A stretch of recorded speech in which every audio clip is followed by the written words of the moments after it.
I'm Sandy Toxvig, and this is What the Dickens, a show that takes a sideways look at art and culture. A bit like Brian Sewell after a bottle of port. Let me first introduce you to our intrepid team captains on my right. A comedian who won a Sony Award for his show on evolution. The ape that got lucky was, in fact, what the other nominees called him. It's Chris Addison.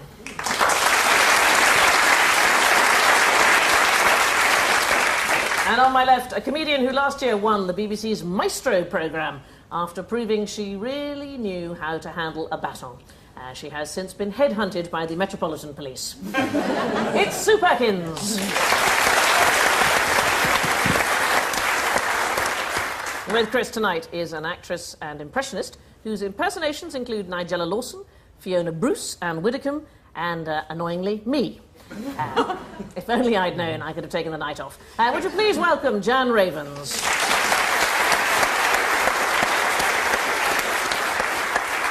And with Sue is a musician whose album based on the life of Henry VIII has just been performed at Hampton Court. King Henry was a huge egomaniac who had 6 wives, numerous children, drank to excess, and loved going to war. Or, as rock stars would call him, a bit of a wimp. Please welcome Rick Wakeman.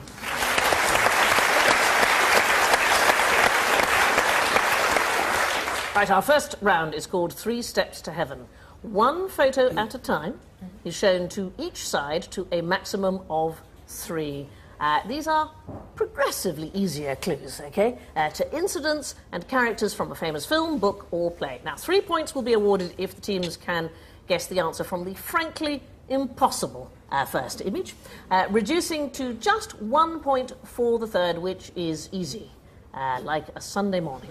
But teams be warned, if you just can't fathom it, there are also bonus points on offer if the opposing team can steal your glory. OK, so good luck. Chris and Jan, you are up first. Here is your opening picture. Oh. Got a man in a diving suit. I'm going to... He looks pretty terrified. Yeah, the look on his face, he wasn't expecting paparazzi to be there. I think his suit may be a little tighter than he was expecting. That chafes. Yeah. Yes. Well, it's not the sea to sea, because that's too obvious. I'm going to take a wild guess that you might need a second picture. Yeah. What do we think about this? Well, it might be helpful. OK, let's have a look at our second picture. There we have, it's a brickie. It's a bricklayer. And rather pleased, we managed to find a picture when he's not on a tea break. Any thoughts there? I can help you with it. It's less about him and more about something that he's holding. It's a trowel. Yes, what else would he be? What else has he got? A mortarboard. OK, I'm going to put the 2 pictures together and we'll have a look. We've got a diving suit and a mortarboard. The diving bell and the butterfly. The diving bell and the mortarboard, which is a famous, little-known French film. Well, I think you need to see the third picture. Have a look at this. Number 3. Oh, so Yes. look who it isn't. Anne Robinson there, and it's... The woman who's had her face renovated more often than an MP's swimming pool.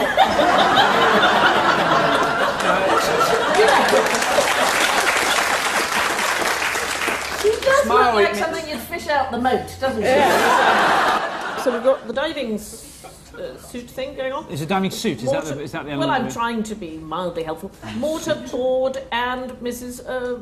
Robinson. Oh, it's The Graduate. The Graduate, absolutely right. Let me go through it for you. To sum up, the answer was The Graduate. In the film version, Dustin Hoffman's character is given and wears a diving suit. There's a wonderful moment. He comes out to the swimming pool. Yes. A mortarboard hat is worn by graduates. Okay, a slightly tricky clue there. I was trying to assist you. And Mrs. Robinson is the name of the character that seduces Benjamin Braddock. So 1 point to Chris and Jan. Well done.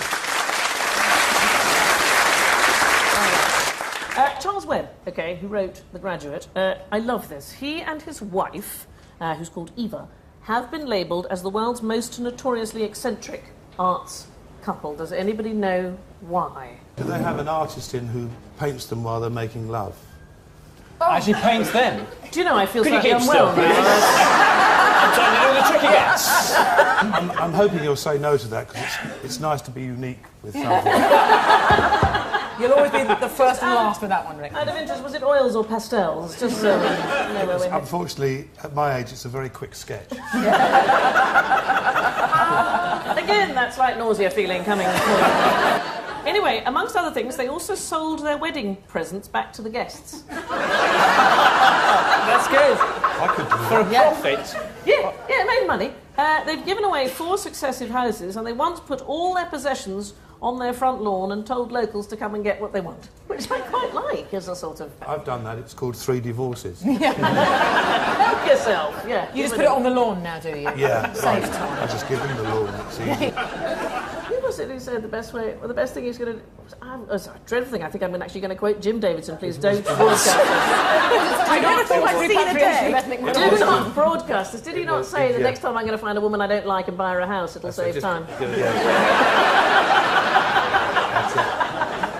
The great literary figure, Jim Davidson. I know. Oh, it's a low moment in my career. In The Graduate, Mrs. Robertson plays the archetypal MILF. Does anybody know what I didn't know Yes. this? I do. Do you? I've been called one. Have you? Yes. What? Okay, then you can tell us in a polite manner what it means. MILF. Mum, I'd like to fiddle about with. Yeah. Well, I'm told to tell you by the Broadcasting Standards Commission it stands for Mother in Late 40s. Over to you, Sue and Rick. Here is your first picture clue. Any idea who it might be? You need to go back in history a little bit. Any ideas who he is? Bowling Lane makes me think he's American, maybe. Yes, he is. He was. I think he's no longer with us. Politician, yes, I think he's no longer with us. He was Vice President to Lyndon Johnson. Oh, that doesn't help me in At any all. way. Let's have a look at the second picture, shall we? Now, I've been told, Rick, you may know about this, they're a cricket team from Nottingham. Do you know what the cricket team from Nottingham is called? Do you know? You do play the cricket? I used to play cricket, and then I got hit with a ball in a place of the same name. In the members' enclosure. Are we saying you gave it up because you weren't very good at it? Is that true? Yes, that's the truth of the matter. Yeah, I wasn't right. very good. Let's have a look at the 2 pictures together because I feel this one's going so well. We've got an unnamed vice president. Think about the vice presidents. Is HH? His initials are HH. Hubert. Hubert Humphrey. Very good. And the Nottingham Outlaws. I've got it. Yeah. I think so. It'd be one of the William books. Yes. With William and the Outlaws and Just William. Hubert Lane was the boy that William wanted to beat up. Yeah. And was the Okay. right So one. what is the answer? The answer is Just William. Just William. Well done. Fantastic.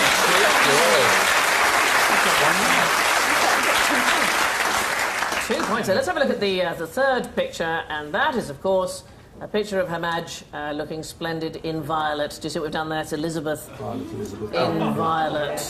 Do you see? So you got 2 points. Well done. Terrific. In the Just William series, William Brown is incredibly accident-prone. Although I have to say, not quite as accident-prone as his brother Gordon. Right, move on. The next round is called Love It or Loathe It, and our guests have chosen something, or possibly someone, I don't know, from the arts world which they either love or loathe. And what they're going to do is spend a minute trying to be equally convincing on both sides of the argument, and the other team have to guess whether they either genuinely love or loathe their chosen subject. Rick, it's your turn. What have you chosen to love and to loathe? I've chosen opera. Opera! OK, and are you going to love or loathe opera to begin with? I'm going to love it. All right, you have a minute to do so. I first really came to know opera when I was at the Royal College because I was doing accompaniment for various tenors, student tenors. And I started to go and see performances, and I soon came to realise that it's probably the purest form of music that's ever written, because it has everything apart from the acting, great voices, wonderful storylines, and of course all the greatest composers wrote for opera. Which is almost a bit of a giveaway, because very few of, shall we call, the secondary composers wrote operas, because it was such a difficult form to do. I've been lucky to see opera all over the world, in all various languages, so opera for me, I will wade through boiling oil to go and see opera. OK, so now, having expressed your love, we need the opposing view. Please, would you now loathe opera? It's stupid. It really is. I mean, one of the things that opera does, it repeats itself incessantly over. For example, the guy will walk on the stage and go, "I have a hanky, I have a hanky. Look, I have a hanky," and all the chorus will go, "He has a hanky, he has a hanky. What's this up my nose? It's a bogey up his nose. Oh, but he has a hanky, a hanky, a hanky." Oh, what's this in his hanky? It's a growly, it's a growly. They all sing growly, growly, growly, growly, growly, growly. And they spend 20 minutes doing that.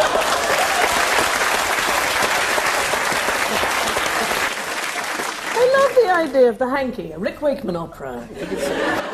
Right, you are going to... what do you think? You're going to have to decide. Does Mr. Wakeman love or loathe opera?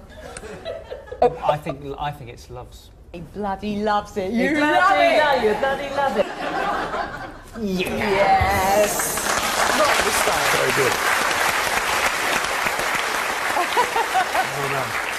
So, 2 points to Chris and Jan for guessing correctly. When opera star Luciano Pavarotti left his wife for a younger woman, his wife was said to be crushed.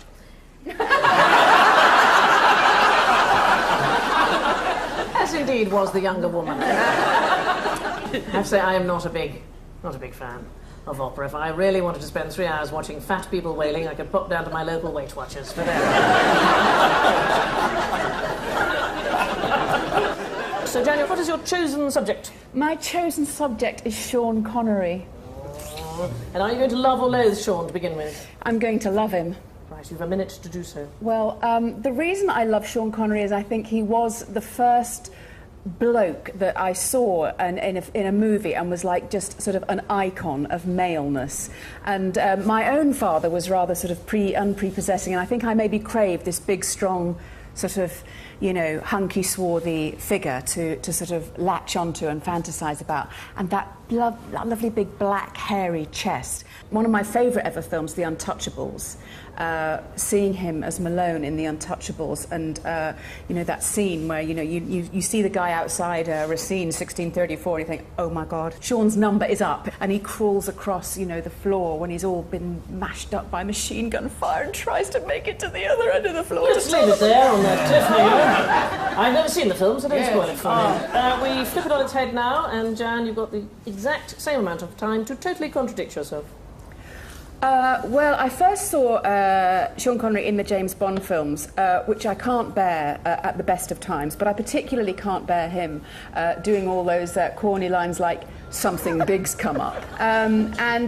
What I particularly can't bear is his performance in the film The Untouchables, because he won an Oscar for this film for playing a man called Malone, who is an Irishman. And he does the worst Irish accent I've ever heard. He starts off by sort of trying to do an Irish accent and then kind of going into American and then thinking, oh, sod it, I'm going to go back to Scots and have done with it. And just spends the entire rest of the film being Scottish and doesn't seem to care, and is awarded with an Oscar for it. OK, now you have to make up your minds. Does Jan Ravens love or loathe? We're of a single mind. Sean Connery, yes. I mean that generally. We're of a single fine. mind. Okay. That's only Rick's. Could that single mind give me an answer by any chance? Yes. Loathes. You both agreed? Absolutely. Yes? Jan would please reveal the truth. She does loathe him. And so 2 points to Sue and Rick for guessing correctly. Sean Connery is a fiercely patriotic Scotsman and is frequently described as the greatest living Scot, something which justifiably fills him with pride every morning as he wakes up at his home in the Bahamas. Right, it's time for a quick break now, but in the meantime, can you at home answer this question? In February 1988, opera star Luciano Pavarotti received a world record number of what? We'll give you the answer on our return.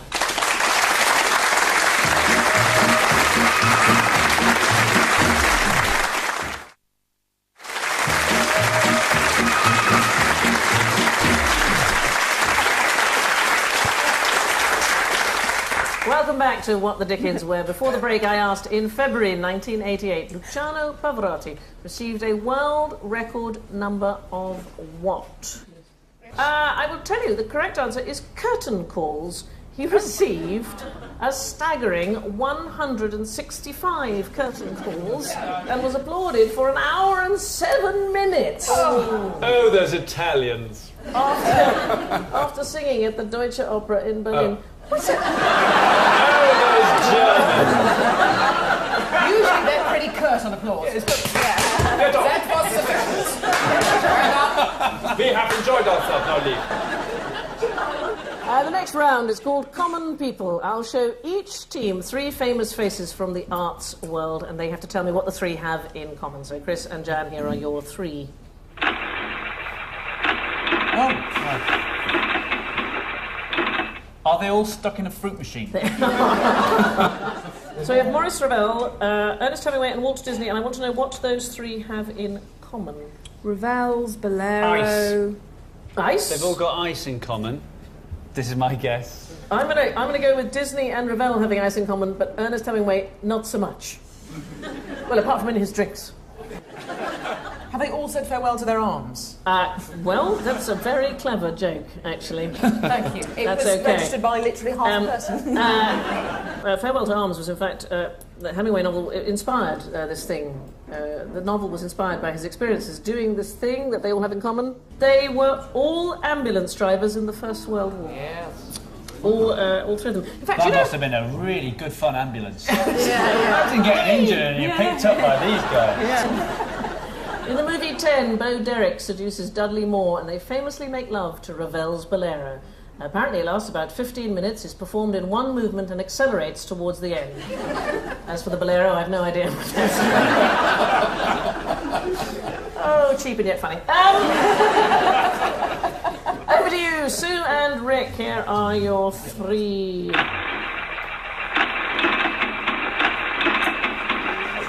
Now, you must know some of these. Who've got here? Pointy, shouty Cleese on the left, and Yes. Rob Brydon in the middle, Yes. and...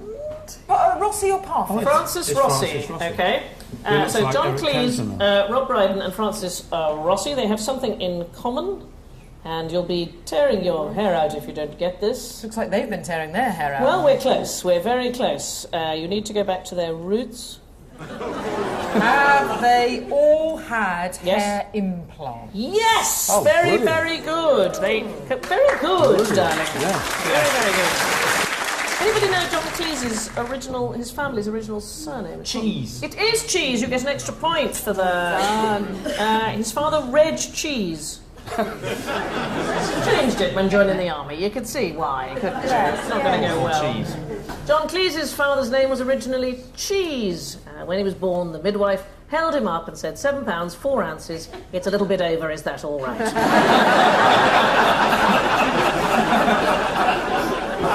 That is such a joke for old people, isn't it? No young person would find that funny. Never have they had cheese cut for them with a bit of wire and a woman in a hairnet. Not in the supermarket, certainly, but there are clubs you can go to. At the end of that round, Chris's team have 5 points, but Sue's team are still in the lead with 6.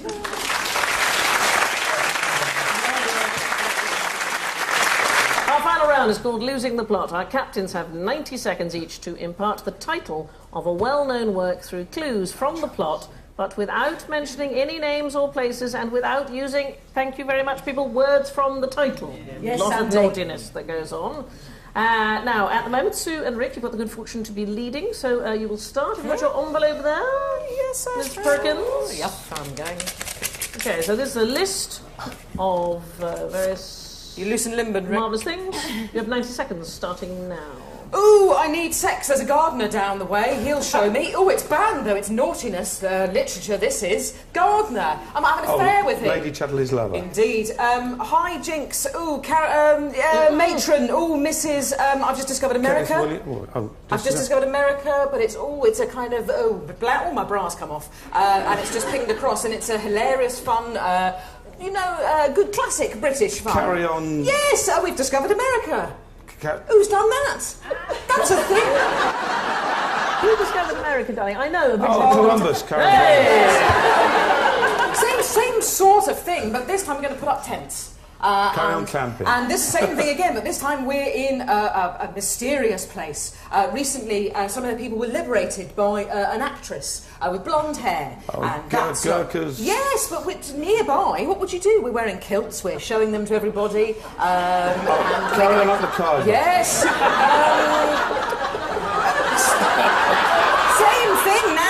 same sort of film, hilarious, more bras and naughtiness and double entendres and geisha and this and that. But now it's a rude body part. Could be downstairs. What's another name for it? Carry on knobbing? No. I'm thinking of that in HD, and it's a great something this guy should think about. It's maybe a short word for Richard. That's obviously a name, so it's not going to work. But short for Richard, come on, work with me. Carry on dick. Good man. If I was to take a motorbike and I was to drive through some barbed wire, and I was a handsome man, and it was the middle of the war, and I was trying to get away from stuff, and it was a seminal film, and I couldn't think of what it was. Well done! Fantastic, Sue. Terrific. Well, I can tell you got 4 points there because you did say America. Yes, I did, but I became desperate, Sandy. I know, that's why we gave you the job in the first place, but... I didn't hear her say that. Did you not? No. Did you not? No. Oh, well, in that case, I'll reinstate the point. It's still 4, isn't it? It's still 4, yes. I thought so. Chris and Jan, you need 6 correct in order to win. No pressure. No pressure at all. You have 90 seconds, starting from now. Oh, okay. 2 gay men pretend not to be so that they can impress their daughter or son's future betrothed. It's American. It's a musical. I said America. It's the Carjo Fob. Oh, look, I'm a bird from somewhere, very vaguely south. This is a film noir. The Falcon, the Maltese That's Falcon. the fella, yeah. I'm another bird, blacker this time, and I'm going along. I'm going along, not an avenue, not a boulevard, not a street, but a road? Yes, and I'm a big black bird like... Crow Road? Yeah, that's right. But now I'm in a bigger bird, a more majestic bird, a wonderful bird. An eagle? Yes, and I'm going... Where eagles dare. That's correct. That's where else would I go? Now I am a small bird and some women with enormous tits. I like a good sail. One of me doesn't make a summer, but the other ladies sure do if they behave correctly. Swallows and Amazons. That's correct. Yes. I'm a lady. I'm a dead lady. I was the wife of the I'm the dead wife of this fella who's married another woman. But he can't forget her. He can't forget this lady. Your favourite author wrote it. It's one word. Daphne du Maurier Rebecca. That's correct. Oh, look. You only need one more. It's also by this woman. It's not a pub. It's an. Jamaica Inn. Next one, A Diary for Nobody, Much Ado About Nothing, The Invisible Man.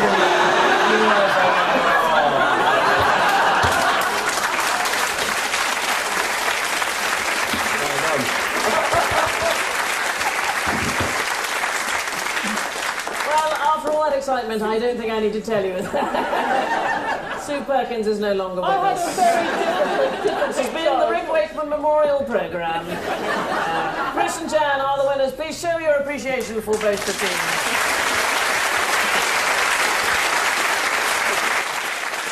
This has been What the Dickens. I've been Sandy Toksvig, and I'm off to see Gillian McKeith, the opera. It's not a solid piece of work, but the last movement is very satisfying.